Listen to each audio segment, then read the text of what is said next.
پیش خدمت پیش خدمت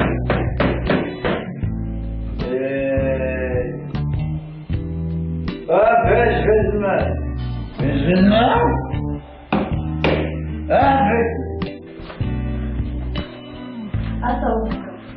علیکم السلام برای چی شما دیر میدارید؟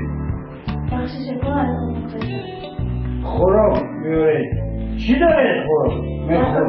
یکم میخواید بیارید فرق نیست یکم بیارید چی دارید؟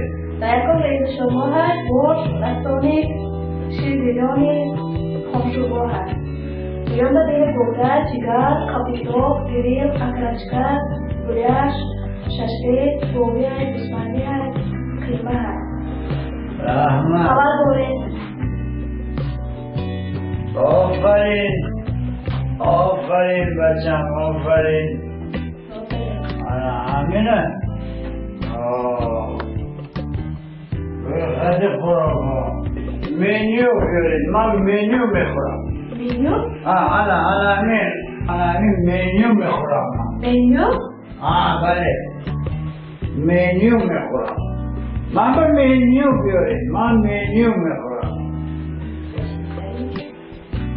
خوب شده منیو نه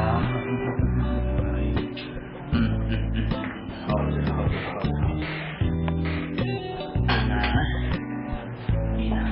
اینه بریدن در کار این شده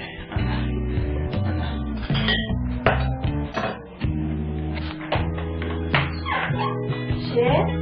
باشه همون هر دوزه که نه دیمت نبیافه اول نگاه مینیو میخورم مینیو داره؟ منیو؟ البته وای من زبان خورک شدگی وای مفت خورک شدگی حاضر همون انا بیا انا همین اینا گاو میتونو انا همین نامش منیو انا همین نامش منیو همون چیزهایی که گو و گوسفند و سگ میتیم کو انا همین نامش منیو انا حاضر من درست میکنم رفته انا منیو بوده دستش میده انا دست ببریز انا رفت باور ته انا این گوکی چیزیستا کجا شدین؟ پیش خدمت کجا؟ گم شده برد پیش خدمت کجا شده شما؟ میبستم بهتر شد رحمت بیشتر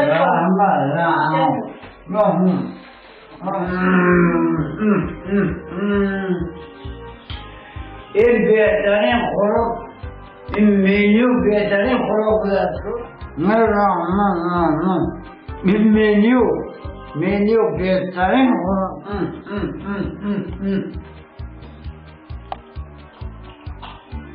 بهترین خوراک منیو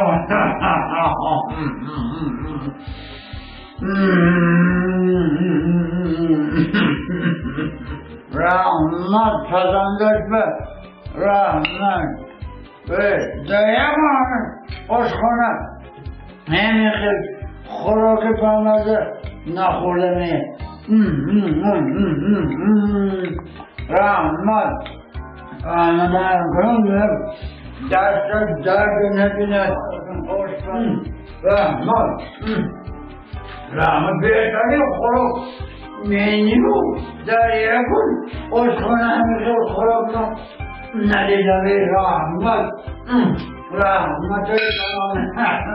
های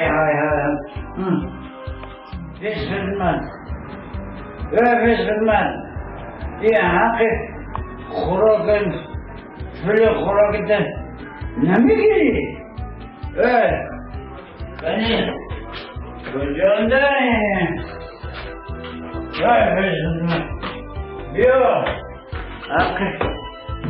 حق خدمت بیا گیر باید سیم کبیده به بلاس شیف بود خدمت رحمت برای منیوتون من در حیاتم همین خیلی خوراکی بمزه یکم من برده و نه همین عشقانی شما خودم رحمت کلام پیش خدمتتون به کردنش رحمت رحمت سلامت باشید پولی منیو چنبل میشد منیو چنبل پولی خوراک نخنیم مزاق بکنیم برادر عزیز پولشه بگیرید درست پولی خوراک پولی منیو چنبل منیو برادر ما از منیو پول نمیگیریم چه؟